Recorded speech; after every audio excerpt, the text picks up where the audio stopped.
자, 분들과 다시 한번 인사할까요? 우리는 교회를 세우는 사람입니다. 아멘이십니까? 이제 오늘부터 여러분과 한 10가지 주제를 갖고 새신자반이라는 이재철 목사님의 책을 중심으로 해서 같이 말씀을 좀 나누는 시간을 가지려고 합니다. 새신자반이라고 하니까 마치 신앙의 기초를 다지는 것 같고 또 교회 생활을 처음 하는 사람들을 위한 내용이라고 생각하지만 그렇지 않습니다. 이 새신자반의 내용은 예수를 믿고 구원을 받은 사람이라면 마땅히 알아야 할 하나님에 대한 이야기, 우리 자신에 대한 이야기, 그리고 예수 그리스도와 성령에 대한 이야기와 또한 하나님을 아는 자들이 이 땅에서 어떻게 신앙생활을 감당해야 될지에 대한 주제를 가지고 10가지 주제 안에서 앞으로 몇 주간이 될지 모르겠지만 여러분과 말씀 한 절 한 절을 찾아가면서 함께 배워가는 시간을 가질 수 있었으면 좋겠습니다. 그래서 첫 번째는 하나님은 누구신가? 두 번째는 나는 인간은 누구인가? 세 번째는 예수님은 누구신가? 네 번째는 성령님은 누구신가? 다섯 번째는 성경이란 무엇인가? 여섯 번째는 기도란 무엇인가? 일곱 번째는 교회란 무엇인가? 여덟 번째는 예배란 무엇인가? 그리고 아홉 번째는 크리스천의 교회 생활에 대한 이야기를 나누겠고요. 열 번째는 크리스천의 가정 생활에 대한 이야기를 여러분과 좀 함께 나눌 수 있었으면 좋겠습니다. 지금 미국에서는요, 놀라운 부흥의 현장 때문에 많은 사람들의 관심과 주목을 받고 있습니다. 여러분들이 소식 혹시 들었는지 모르겠지만 지난 2월 8일 미국 켄터키의 에즈버리라는 대학에서 한 채플이 열렸습니다. 일상과 똑같은 예배가 진행이 됐고요. 목사님이 축도하고 예배가 끝났는데 신기한 것은 성령의 기름 부으심이 그 예배당을 가득 채웠습니다.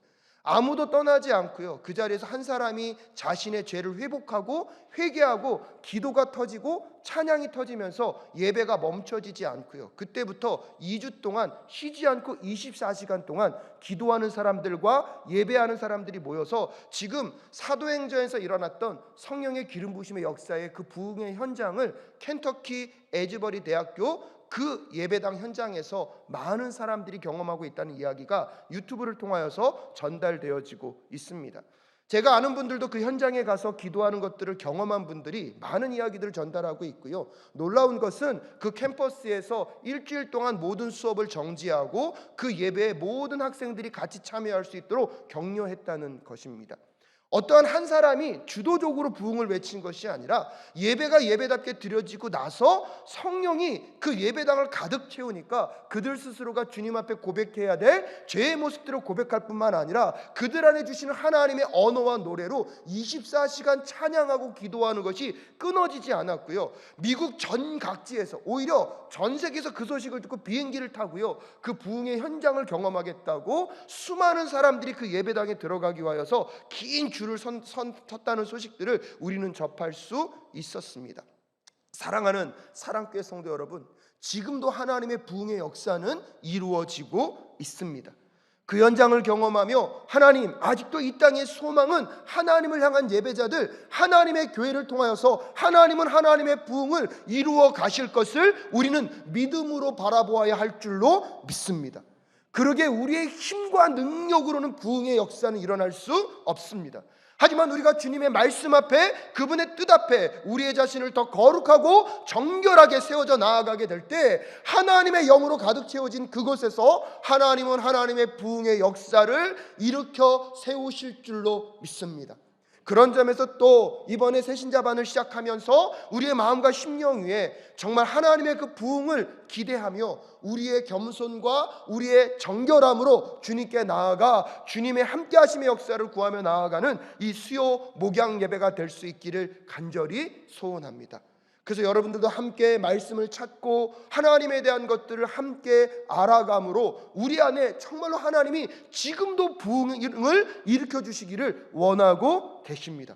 그래서 우리의 마음밭과 심령이 다시 한번 준비되어서 하나님의 기름 부으심의 그 역사 속에 부흥을 경험하고 또 부흥의 세대로 쓰임받는 우리 사랑교회와 우리 모든 성도님들 되실 수 있기를 주님의 이름으로 축복합니다. 그런 점에서 수요 목양 예배를 위해서도 여러분 기도해 주시고요, 금요 블레싱 기도회를 위해서도 기도해 주십시오. 가만히 돌아보면 기도는 내 힘과 내 의지로 하면 힘이 듭니다.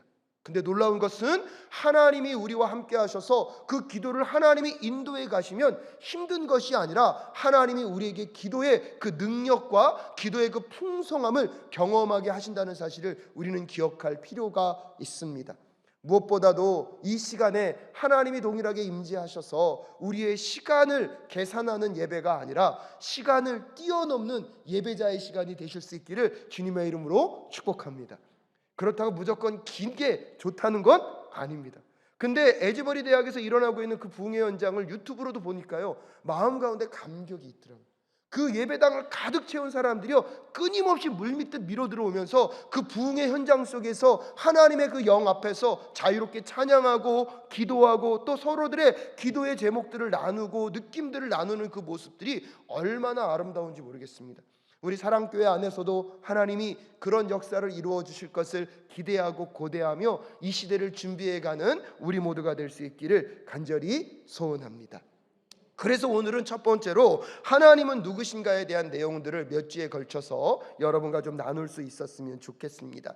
교재를 갖고 오신 분들도 있고 아직 없으신 분들도 있는데요, 없어도 여러분 괜찮으니까 하나하나 같이 말씀을 보시고 내용을 점검해 보시면 좋겠습니다.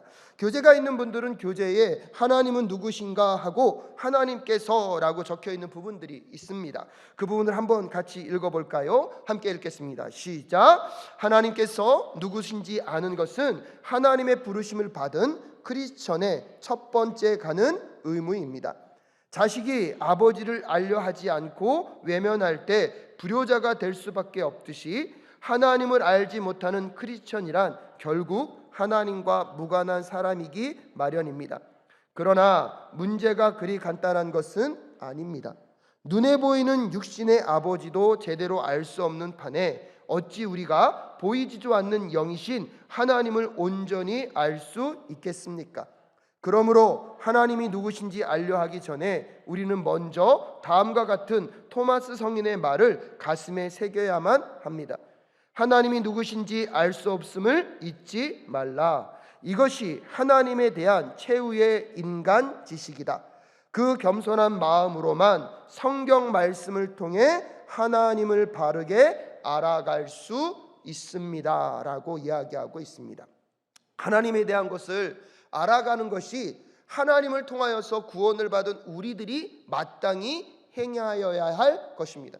왜냐하면 우리가 죄로 인하여서 하나님과 우리와 관계가 깨어졌을 때 하나님과 우리가 불화하게 되었고요, 영원한 저주와 형벌 가운데 놓여 있게 됩니다. 그런데 하나님은 그런 우리를 사랑하셔서 그의 독생자 예수 그리스도를 보내셔서 우리의 죄의 문제를 해결하시고 하나님과 우리와의 관계를 회복시켜 주셨습니다. 그래서 우리가 그 예수 그리스도의 십자가의 사건을 우리가 마음으로 믿어 입으로 시인한 순간 우리를 예수 그리스도의 그 의를 덧입게 하셔서 우리에게 칭의, 의롭다 하심의 은혜의 역사가 이루어졌습니다. 할렐루야. 그래서 그 칭의의 은혜가 있음과 동시에 하나님이 우리를 누구의 자녀 삼아 주십니까? 그분의 자녀 삼아 주셨습니다.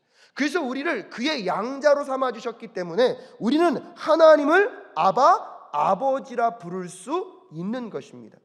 우리가 육적인 아버지를 알아야 하는 이유가 무엇입니까? 우리가 그 육체적인 뿌리를 갖고 이 땅 가운데 왔기 때문에 나에 대해서 알고 싶으면 누구를 아는 게 중요합니까? 내 육적인 아버지를 아는 것이 중요합니다. 그래서 자녀라면 그 아버지를 이해하려고 노력해야 되고 그 아버지가 어떤 분인지를 아는 것은 인간적인 도리의 가장 기본적인 시작일 것입니다. 그런데 문제는 뭐냐면 이 육적인 아버지도 내가 잘 알 수 없다는 것입니다. 하물며 그럼에도 불구하고 우리보다 더 초월자로 계신 그 무한하신 하나님을 유한한 인간인 우리가 알 수 있다는 것은 어쩌면 불가능한 일일 것입니다. 그런데 감사한 것은 그 무한하신 하나님이 당신 자신을 우리에게 먼저 보여주셨다는 것입니다. 여러분, 그것을 조금 더 어려운 표현으로 하면 하나님이 당신 자신을 우리에게 무엇하셨다? 계시하셨다는 것입니다. 하지만 그럼에도 불구하고 우리는 기억해야 합니다. 우리가 알고 있는 하나님은 그 하나님의 전부를 알고 있는 것이 아니다.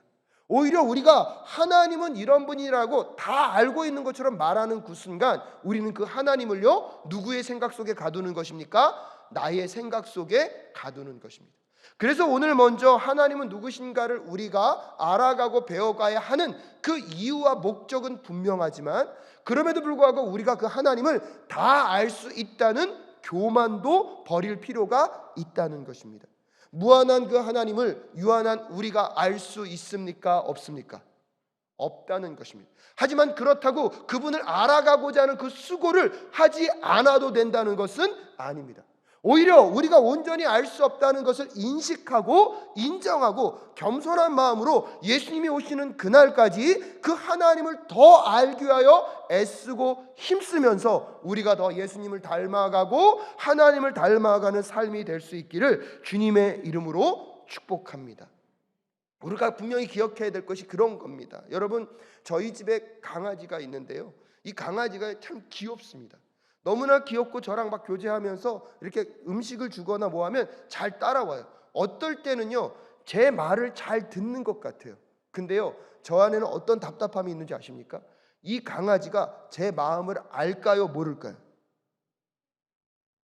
아는 것 같으세요? 근데요, 제가 아무리 봐도요, 도저히 안다면 이렇게 행동할 수가 없어요. 여러분, 강아지와 저의 관계 속에서도 이 강아지는요, 저의 마음을 절대로 알 수가 없습니다. 그런데 하물며 그 우주 만물을 창조하신 무한한 하나님과 유한한 나의 관계 속에서 우리가 하나님의 마음을 알 수 있다라고 말할 수 있을까요? 없을까요? 없다는 겁니다. 하지만 그럼에도 불구하고 우리는 하나님이 우리에게 은혜로 당신 자신을 보여주셨고 계시해 주셨기 때문에 그 하나님을 알려고 하면 또 뭐 할 수 있습니까? 알 수가 있습니다. 왜 제가 이렇게 반복해서 말하고 있냐면, 어떤 사람들은 하나님에 대해서 자기가 너무 확신을 갖고 있어요. 그러다 보니까 자기도 모르게 자기가 만난 하나님만 옳대요. 마치 뭐랑 똑같습니까? 맹인들이요, 어느 날 코끼리를 만나고 온 거예요. 그러니까 한 맹인은요, 코끼리를 딱 얘기할 때 코끼리는 나무 통나무 같아. 어떤 코끼리를 그러더라고요. 어떤 사람, 아니야, 코끼리를 내가 만나고 왔는데 이상한 가늘고 끈털이 있는데 뭐가 살랑살랑 움직여. 야, 너 잘못 만났어. 야, 뭔가 긴 거가 있는데 물컹물컹해서 만질 때 좀 느낌이 이상했어. 셋이서요 막 싸우고 있어요. 내가 만난 코끼리가 진짜다. 근데 여러분, 각자 코끼리를 만났습니까? 못 만났습니까? 만났어요. 근데요, 전체를 만난 겁니까? 부분을 만난 겁니까?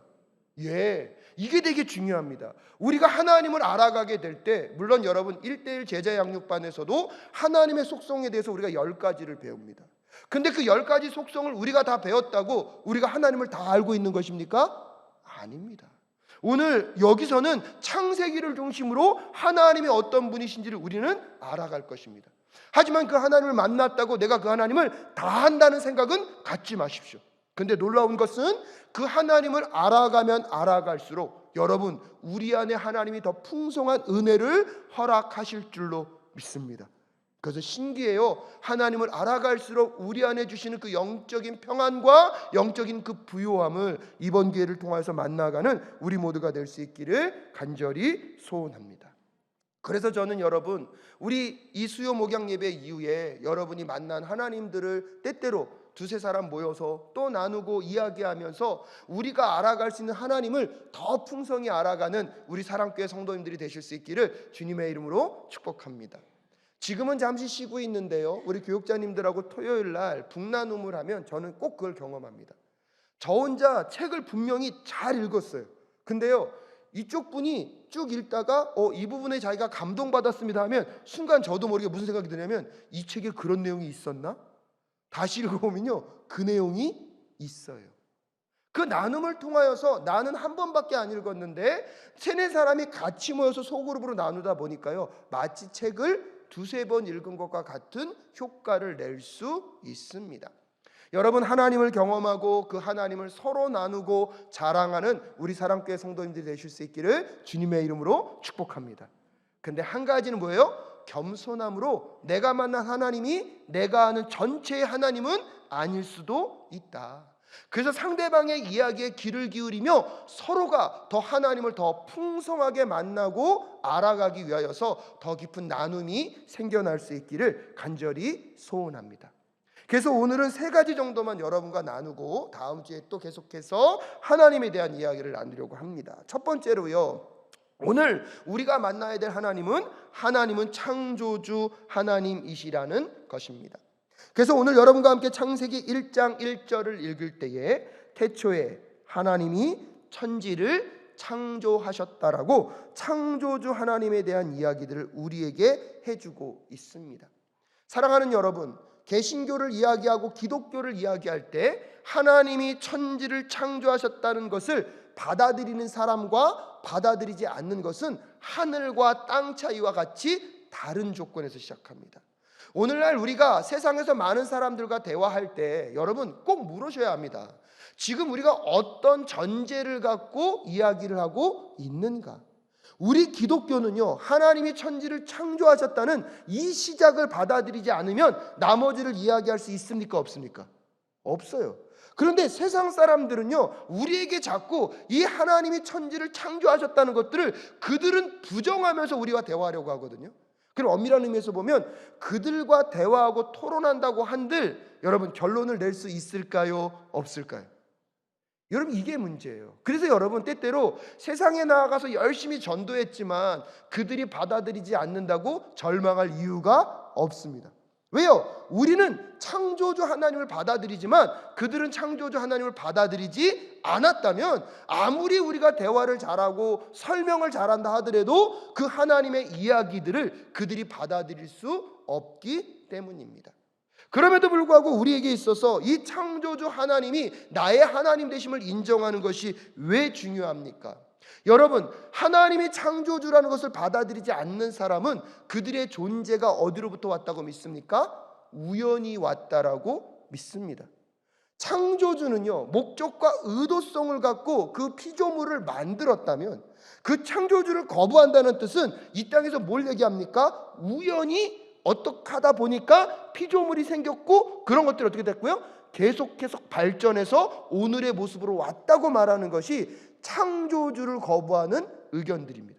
그래서 창조를 믿는다는 것 자체는요, 우리의 삶의 주인이 누구이심을 받아들이는 것입니까? 하나님이심을 받아들이는 거죠. 근데 창조를 믿지 않는다는 것은 나는 우연히 발생되었고 내 인생의 주인도 누구라는 것입니까? 나라는 것입니다.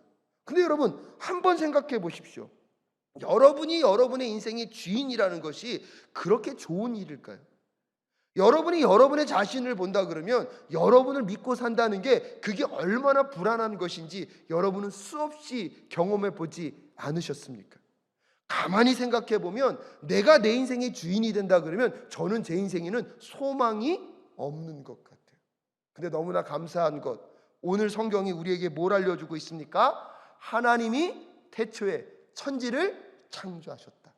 그 창조주 하나님이 곧 누구이십니까? 나의 하나님이 되십니다. 그래서 그분이 우리의 주인이 되어주시기에 우리의 삶은 안전할 수 있고요, 우리의 삶은 세상이 뭐라 그래도 평안한 삶으로 결국 승리의 삶으로 마무리 짓게 될 줄로 믿습니다. 그래서 그 하나님이 창조주로서 우리에게 계시다는 뜻, 그래서 여러분 우리가 왜 말씀을 공부하고 말씀을 알아야 하는 것일까요? 그 창조주 하나님이 우리를 만드셨을 때 그 제품의 사용 설명서로 주신 게 뭐라는 거예요? 이 말씀이라는 거예요. 여러분 1,000원짜리 제품을 사셨어요. 그 사용 설명서를 자세히 읽을까요? 안 읽을까요? 안 읽어요. 근데 여러분 생각해 보세요. 오늘 내가 꿈에 그리던 한 2천만 원짜리 전자기기를 샀어요.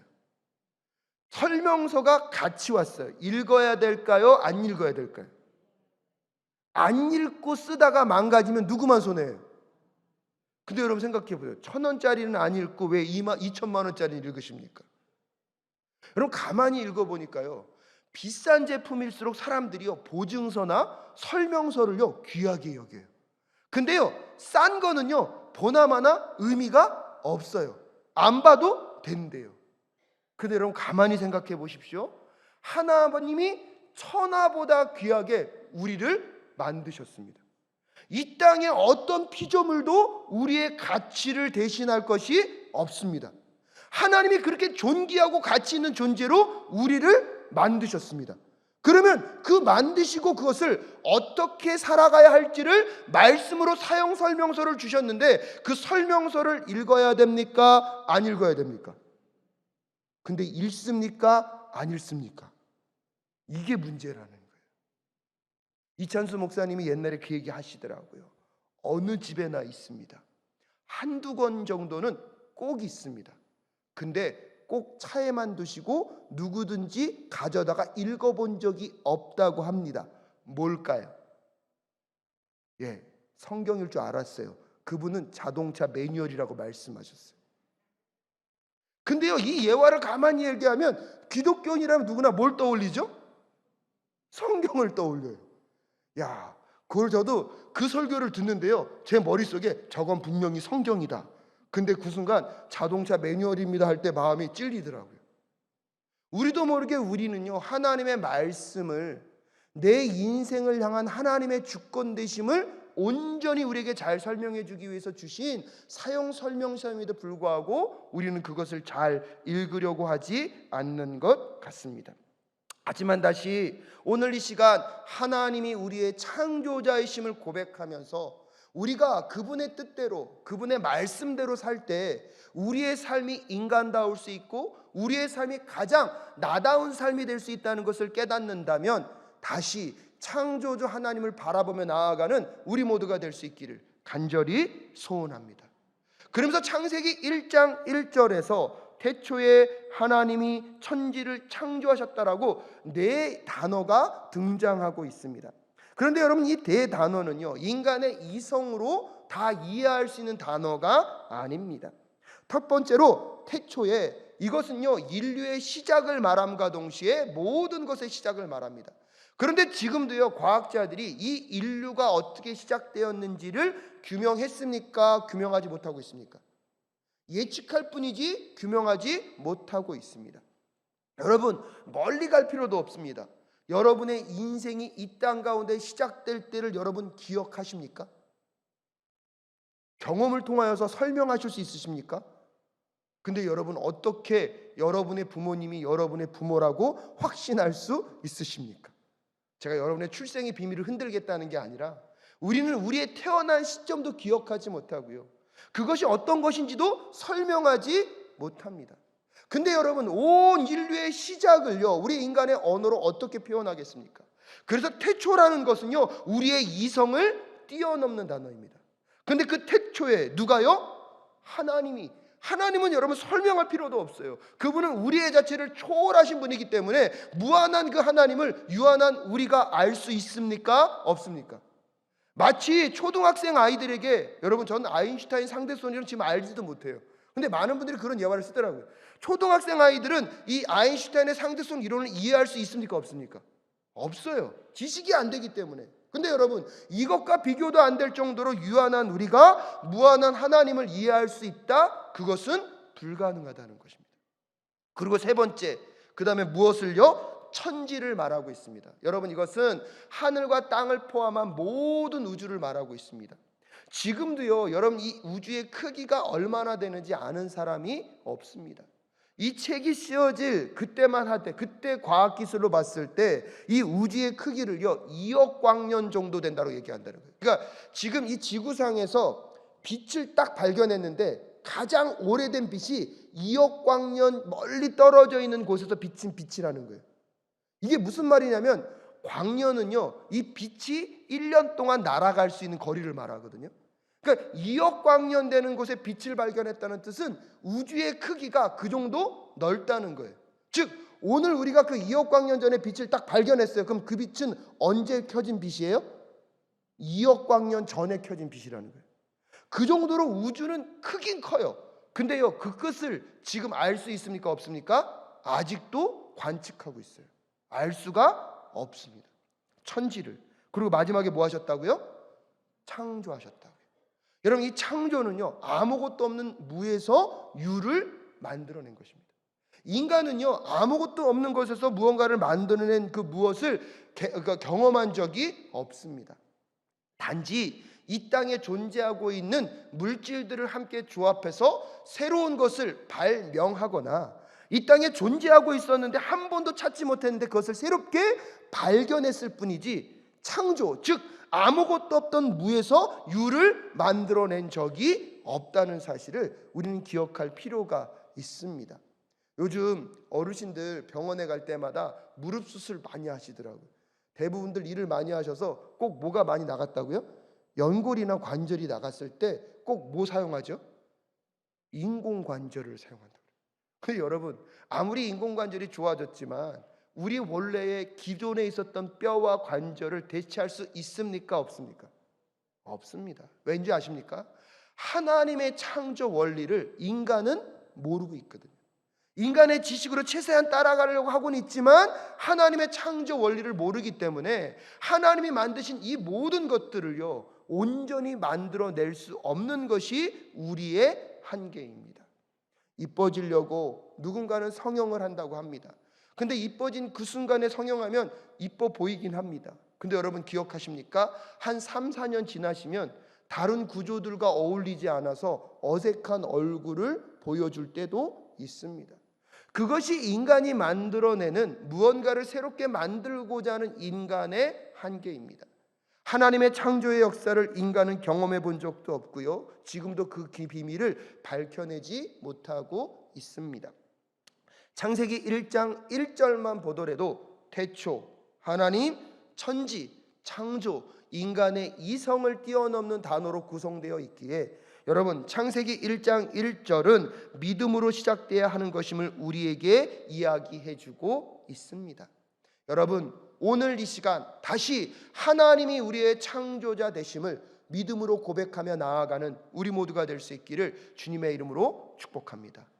그것을 고백한다는 뜻, 하나님이 나를 만드셨기에, 하나님이 나를 만드셨을 때 그 사용 목적대로 우리가 쓰임받고 있는지, 그 우리를 사용하기를 원하시는 하나님, 하나님의 말씀과 뜻대로 온전히 우리가 쓰임받기 위하여서 말씀을 통하여서 그분의 뜻을 날마다 찾아가야 한다는 것, 창조주 하나님을 인정하는 인생임을 깨닫는 이 시간 되실 수 있기를 주님의 이름으로 축복합니다. 그래서 여러분, 말씀을 묵상하고 예배 시간에 말씀을 듣는 것, 여러분 평소에 말씀을 읽는 것, 성경을 공부한다는 것, 그것은요 창조주 하나님을 인정하는 가장 적극적인 행위임을 깨닫는 우리 모두가 될 수 있기를 간절히 소원합니다. 그래서 첫 번째로 하나님은 어떤 분이시다? 창조주 하나님이시다.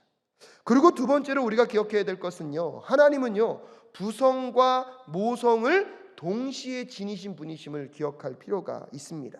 창세기 1장 27절 말씀 우리 한번 같이 읽어볼까요? 창세기 1장 27절 함께 읽겠습니다. 시작. 하나님이 당신의 형상대로 사람을 창조하셨으니 곧 하나님의 형상대로 사람을 창조하셨다. 하나님이 그들을 남자와 여자로 창조하셨다라고 얘기하고 있습니다. 창세기 1장 27절에서 하나님이 우리를 만드실 때 누구의 형상을 따라요? 하나님의 형상을 따라. 근데 그리고 나서 사람을 만들었는데 1장 27절에 보면 남자만 만드셨습니까? 여자도 만드셨습니까? 그렇다면 여러분, 하나님이 남자나 여자나 하나님은 성을 갖고 계신 분이 아닙니다. 근데 우리가 하나님을 생각할 때 보통은 남성에 대한 하나님만 생각하고 있지만, 그래서 이 부성에 대한 부분에 대한 것들 우리가 많이 알고 있지만 하나님이 어떤 것도 갖고 계시다는 걸요, 모성의 감정을 갖고 계시다는, 모성의 모습을 갖고 있다는 것을 우리가 잊어버릴 때가 많은 것 같습니다. 실질적으로 보면 하나님은요 정말 이스라엘 민족들과 함께 싸우실 때 보면 부성의 강한 하나님이 성경에는 많이 등장합니다. 하지만 하나님의 하나님 되심은요 그 부성의 강한 하나님뿐만 아니라 때때로 우리의 아픔과 고통을 우리보다 더 아파하시면서 우리의 마음과 심령으로 더 다가오시는 모성의 하나님이 있다는 사실을 우리는 기억할 필요가 있습니다. 이것을 일반화하고 싶지는 않지만 오늘 아이가 아파요. 열이 펄펄 끓어요. 그럼 보통 밤새는 분은 아버지일까요? 어머니일까요? 예. 여러분, 하나님이요 우리를 눈동자같이 24시간 지키신대요. 여러분, 그때는 부성의 하나님의 마음이 강할까요? 모성의 하나님의 마음이 강할까요? 어떤 이야기를 가만히 듣다 보면 아이가요 철로에서 위험에 처했어요. 그때 그 아이를 엄마가 달려들어서 아이는 살리고 자신은 어떻대요? 죽는 그 모습들을 우리는 종종 발견하게 됩니다. 여러분, 그런 점에서 가만히 보면 하나님은 강한 능력의 하나님도 중요하지만 때때로 그의 자녀들의 아픔과 고통을 나보다 더 아파하시면서 자기를 내어주시는 그 모성의 하나님이 계시기 때문에 예수 그리스도의 십자가에서 그의 독생자 예수 그리스도를 십자가에 못 박을 수 있는 하나님이 우리 하나님이심을 기억하는 이 시간 되실 수 있기를 주님의 이름으로 축복합니다.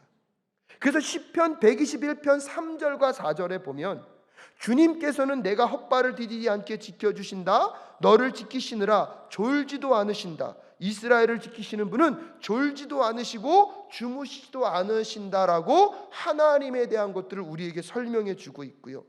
이사야 49장 15절에 보면 어머니가 어찌 제 젖먹이를 잊겠으며 제 태에서 낳은 아들을 어찌 긍휼히 여기지 않겠느냐. 비록 어머니가 자식을 잊는다 하여도 나는 절대로 너를 잊지 않겠다라고 이야기하면서 성경은요 부성의 하나님을 이야기함과 동시에 모성의 하나님도 이해하고 있다는 사실을 꼭 기억하실 수 있기를 주님의 이름으로 축복합니다.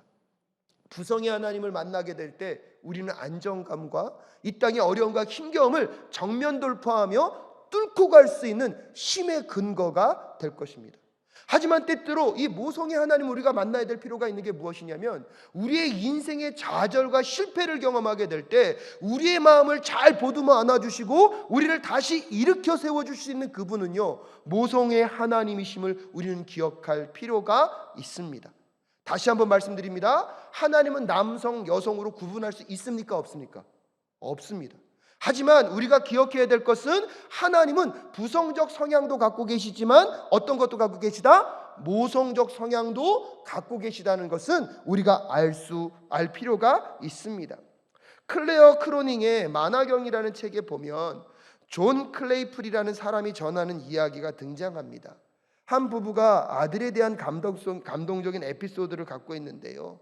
어느 날 소녀는 아버지에게 크리스마스 선물을 준비하기 위해서 학교에서 열심히 비록 투박하지만 아버지께 드릴 선물을 만들었습니다. 너무나 흥분이 되어가지고요 집에도 안 가고 학교에서 밤을 샜어요. 그래서 그 다음날 엄마 아빠가 그 선물을 받으려고 학교로 달려오고 있는데 이 아이가 너무 흥분을 한 거예요. 기다리지 못하고 빨리 달려가서 아빠에게 이 선물을 뭐 하고 싶은 거예요? 주고 싶은 거예요. 근데 안타까운 건 뭐냐면 너무 급하게 뛰어가다가 다리가 걸려서 넘어져 버렸어요. 이 타일 바닥에 그가 그렇게 밤새워서 만들었던 것들이 떨어지면서 산산 조각이 나버린 거예요. 여러분, 그 아이의 마음이 어땠을까요? 아빠가 갑자기 뛰어왔어요. 아들의 그 모습을 보면서 아들, 아빠는 괜찮아. 아빠가 받은 걸로 할게. 위로가 될까요? 안 될까요? 근데 여러분 가만히 보면 아버지들은 대부분 그렇게 얘기해요. 야, 괜찮아. 아빠는 괜찮아. 아빠가 받았다고 할게. 근데 여러분 이 아이의 마음은 지금도 갈기갈기 찢어져 있습니다. 그때 엄마가 다가와서 그에게 말합니다. 너 얼마나 속상하고 얼마나 힘드니? 우리 이 깨진 거 다시 다 모아다가 집에 가서 다시 한번 만들어 볼까? 여러분 그때 그 아이의 마음이요 회복된다는 거예요. 그러면서 이 예화를 들면서 여기서 이야기를 합니다. 우리의 삶 속에 우리와 앞장서서 싸워가시고 우리의 모든 대적들로부터 우리를 보호하시는 부성의 하나님을 우리는 반드시 만나야 합니다. 하지만 우리의 인생의 절망과 좌절을 겪을 때 내가 넘어져 쓰러지고 고통당하는 그 순간에 여전히 우리의 어머니 되신 하나님이 오셔서 우리의 아픔보다 우리보다 더 힘들어하시고 우리의 아픈 연약함을 아신 다음에 다시 일으켜 세워주시는 그 하나님도 우리가 만나야 할 줄로 믿습니다. 여러분의 인생이 실패하여 산산조각 났을 때 그래서 그 실패의 늪 속에서 절망의 눈물을 흘리고 있을 그때에 하나님께서는요 여러분의 등이나 한번 두들기시며 괜찮다고 걱정하지 말라고 말씀하시는 것에 그치시는 하나님이 아니라 오히려 우리의 절망 속에 찾아오셔서 우리와 함께 속상해 하시고 그대들과 더불어 아파하시는 그 하나님을 만나가는 우리 모두가 되실 수 있기를 주님의 이름으로 축복합니다. 저희 아버님과 어머님이요, 항상 아침마다 싸웠던 게 있어요. 어머니는 애들이 지난밤에 늦게 잤으니까 조금 더 재워야 된다. 아버지는 그러면 버릇이 나빠지고 어떻게 이 시대를 살아갈 수 있느냐고 끊임없이 우리에게요, 아침에 일찍 일어나서 부지런하게 살 것을 우리에게 명령하셨습니다. 근데 여러분 생각해 보세요. 우리 집에 아버지 같은 분만 있으면 살 수 있을까요, 없을까요? 여러분, 그럼 반대로 어머니 같은 분만 있으면 이 인생이 세상에 나아가서 살 수 있을까요, 없을까요? 없어요. 이 두 분이 같이 계셔서 오늘의 누가 있는 겁니까? 제가 있는 겁니다.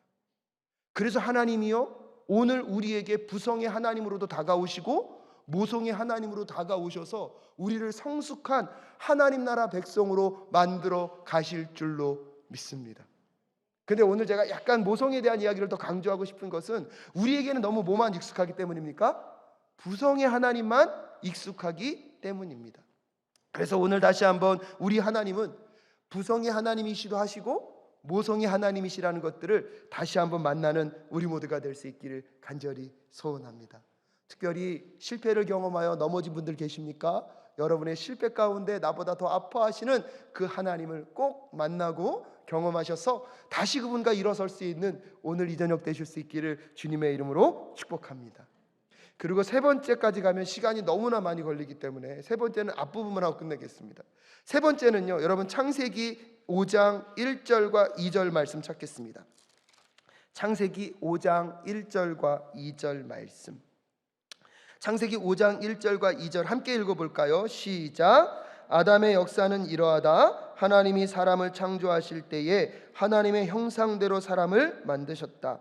하나님은 그들을 남자와 여자로 창조하셨다. 그들을 창조하시던 날에 하나님은 그들에게 복을 주시고 그들의 이름을 사람이라고 하셨다. 세 번째로 기억할 하나님은요, 복을 주시는 하나님이라는 것입니다. 오늘 창세기 5장 1절과 2절에 보면 특별히 2절에서요, 하나님은 그들을 남자와 여자로 창조하셨다. 그들을 창조하시던 날에, 그 창조하신 그 날에 하나님은 그들에게 뭘 주셨습니까? 복을 주셨다는 것입니다. 사랑하는 사랑교회 성도 여러분, 지금도 하나님은 우리에게 복을 주시길 원하시는 하나님, 우리 하나님이신 줄로 믿습니다. 근데 여기서 복이란 무엇인가를 설명할 때 이재철 목사님은 복을요, 하나님이 우리에게 주시는 애프터 서비스로 말씀하시더라고요. 여러분 생각해 보세요. 우리가 어떤 제품을 샀어요. 근데 그 제품이 고장나거나 업그레이드 하고 싶을 때 가서 뭘 받죠? 애프터 서비스를 받아요. 애프터 서비스를 받아야지만 이 제품 뭐 할 수 있습니까? 더 잘 사용할 수 있고 그 뜻대로 더 풍성하게 이용할 수 있습니다. 즉 우리가 하나님께 지음을 받았다는 것은 끝까지 하나님의 무슨 서비스를 받아야 됩니까? 애프터 서비스를 받아서 우리의 삶이 어제보다 오늘, 오늘보다 내일 더 하나님과 동행하는 풍성한 삶으로 나아가야 할 줄로 믿습니다. 그래서 성경은요, 기복을요 부정적으로 말하고 있지 않습니다. 우리는요 복이 있어야지만 살 수 있는 존재입니다. 근데 여러분, 하나님이 우리에게 복을 주시는 것은요 복 자체에 머물라는 것이 아니라 그 복을 누리면서 하나님이 우리에게 주셨던 문화사명, 이 땅을 정복하고 다스려서 하나님의 통치가 임하는 나라로 우리에게 살아갈 것을 명령하셨다는 사실을 기억하셔야 합니다. 그렇기 때문에 우리는요 복을 받아야 살 수 있는 인생인데 복 자체만을 갖고 살면 됩니까, 안 됩니까? 안 돼요. 예를 들면 이런 거예요. 여러분이 오늘 신형차를 사셨어요. 좋습니까, 나쁩니까?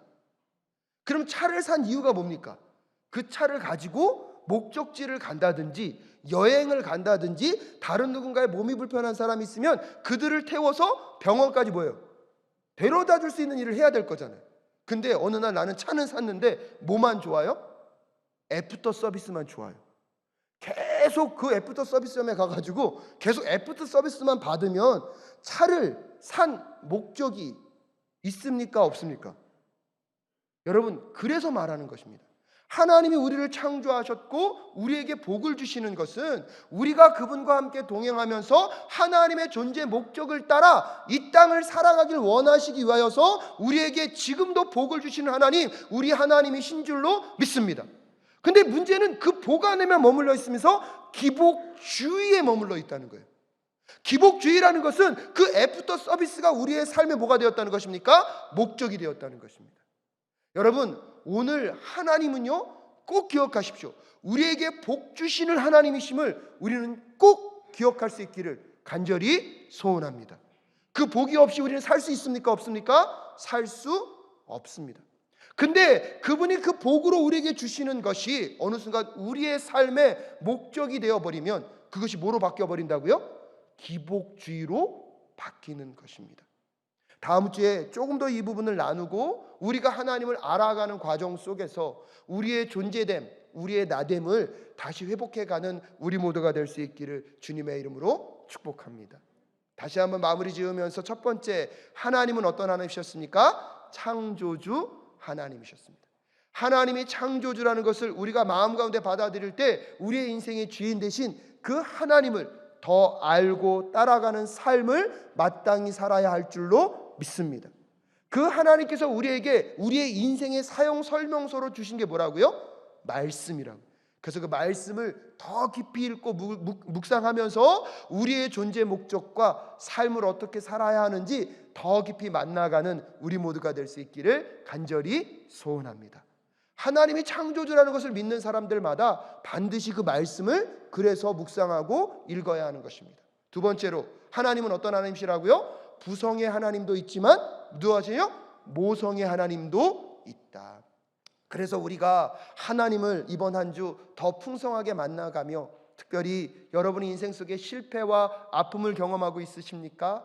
여러분보다 더 속상해하시며 여러분의 마음을 나보다 더 잘 이해해 주시는 그 하나님을 꼭 만나실 수 있기를 주님의 이름으로 축복합니다.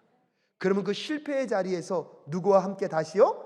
그 하나님과 함께 다시 일어서는 역사를 경험하게 되실 줄로 믿습니다. 그리고 세 번째로, 그 하나님은 우리에게 뭘 주시기 원하신다고요? 복 주시기 원하시는 하나님이심을 꼭 기억하고 우리의 삶이 기복주의가 아니라 그 복을 구하며 그 복에 합당한 삶을 살아내는 복된 인생들 되실 수 있기를 주님의 이름으로 축복합니다.